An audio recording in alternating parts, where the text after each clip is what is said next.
selama 2 pekan nggak bisa sih. Jadi pasti dalam kurun waktu segitu pasti ngambil walaupun nggak banyak gitu, bisa ambil sekitar 200.000 terus nanti bisa ambil lagi. Jadi kalau untuk 2 minggu total no cash menurut aku nggak bisa sih. Bisa aja sebenarnya sih, karena sekarang kan teknologi udah mulai canggih ya. Dengan adanya kris itu sangat membantu, dan juga di berbagai alat pembayaran sekarang rata-rata udah pakai kris. Misalkan kita di minimarket atau misalkan di tempat makan, bahkan warteg pun sekarang udah pakai kris. Itu yang bisa mempermudah saat ini untuk pembayaran. Kalau aku sih tahan ya, mungkin karena udah kebiasa untuk semua pembayaran pakai QR. Ya pemirsa, itulah gambaran jawaban dari masyarakat kita. Ternyata rata-rata bisa loh hidup tanpa mengambil uang tunai setiap hari selama 2 pekan. Ya memang zaman sekarang lebih baik ketinggalan dompet daripada ketinggalan handphone. Lagi pula sekarang kayaknya udah nggak zaman ya kalau dompet tebal. Yang penting uang di rekening harus berlimpah ruah. Ya, kalau ternyata lebih banyak mereka yang mengatakan bisa hidup tanpa uang tunai selama 2 pekan, lalu mereka berbelanja atau beli makanan, minuman, dan juga barang menggunakan alat pembayaran apa dong? Terutama untuk momentum libur lebaran seperti saat ini, di mana pastinya kita tergerakkan untuk jalan-jalan ataupun shopping. Ya dong? Nah, kemudian apakah rata-rata dari mereka bisa hanya menggunakan satu alat pembayaran untuk semua jenis transaksi? Penasaran dengan jawabannya? Yuk kita cari tahu selengkapnya.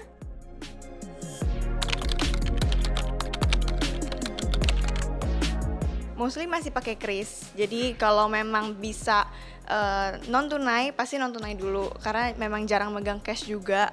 Tapi kan ada beberapa case di UMKM yang masih belum bisa pakai pembayaran digital ya.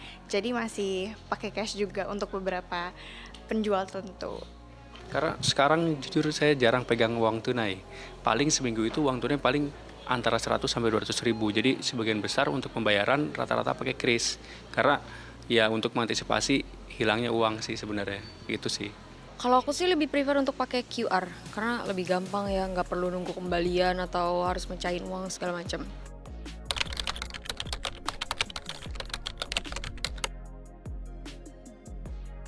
Untuk hari lebaran kemungkinan nggak bisa.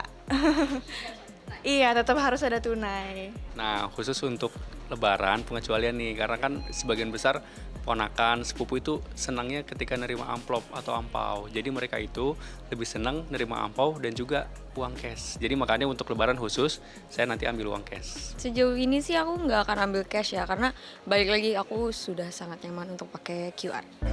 Nah, berdasarkan hasil wawancara saya dengan para pekerja tadi, mereka menyatakan aman saja selama 2 pekan tidak mengambil uang tunai atau cash.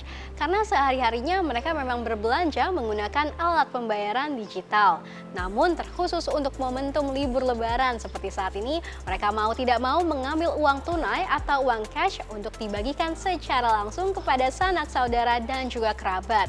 Dan rata-rata dari mereka yang berbelanja setiap harinya menggunakan alat pembayaran digital, mereka memilih untuk menggunakan kris dari bank dibandingkan transfer menggunakan kartu ATM debit.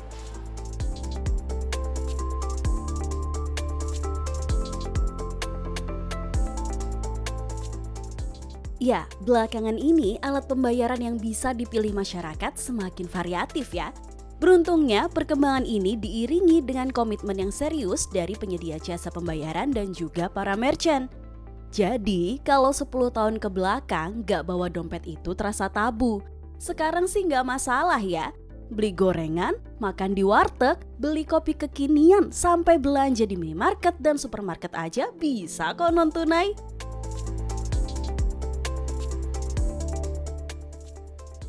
Mengacu data Bank Indonesia pun memang terlihat bahwa transaksi digital di perbankan terus terakselerasi hingga awal Februari 2023. Misalnya, transaksi uang elektronik yang melejit 31,14%, transaksi digital banking yang meningkat 28,35%, hingga transaksi pembayaran menggunakan alat pembayaran menggunakan kartu atau APMK seperti kartu ATM, kartu debit, dan kartu kredit juga tumbuh 9,61% secara tahunan.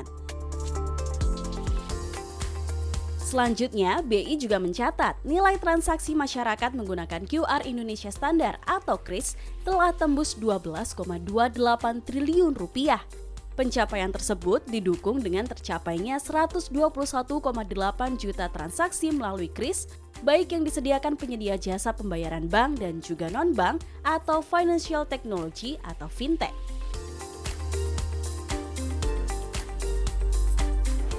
Ya, kalau saya dan Sobat CNBC Indonesia sudah siap untuk menghilangkan ketergantungan terhadap uang tunai. Nah, kalau pemirsa sudah siap belum? Yang pastinya kita harus terus belajar untuk mengatur pola keuangan secara bijak. Jangan boros-boros mentang-mentang THR sudah cair dan kita menyambut Hari Raya Lebaran.